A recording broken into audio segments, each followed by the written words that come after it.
Tara at samahan niyo akong gumawa ng isa sa mga paboritong ulam ng aking si Baste, ang embutido. At para makagawa nga tayo ay kinakailangan natin ng 1 kilong giniling na baboy, 2 to 3 pieces medium size ng carrots, pickles, pasas or raisins, bell pepper, onion at bawang. Maglalagay din tayo ng cheese and 5 pieces na itlog. At kung mapapansin nyo nga ay paisa-isang piraso pumilagay yung ating itlog para kung sakaling may sira man ay hindi na maihalo pa sa ating mga ibang ingredients. So gumamit din ako dyan or naglagay din ako ng breadcrumbs. At kung wala ang kayong breadcrumbs na naka-ready at meron kayong tinapay like feta or skyflakes ay pwede nyo itong gamitin pang alternate. Dudurugin nyo lang siya ng pinong-pino at nag-add din ako ng asin at paminta.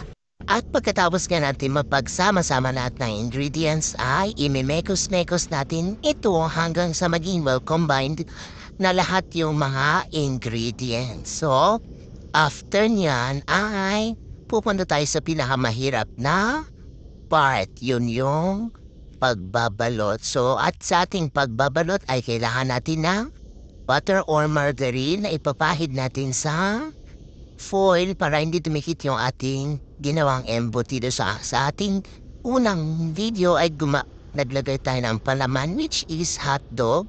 So optional lang naman yun. Kung gusto nyo na hotdog, pwede rin. Kung gusto nyo ng boiled egg, pwede rin. Hati-hatiin nyo na lang or slice nyo.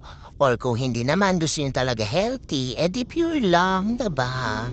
So yung iba guys, nag-a-add din ng luncheon meat or spam sa embutido. Pero since wala tayong available at hindi pa naman natin na-try yun, hindi mo na tayo gagawa ng ganong embutido.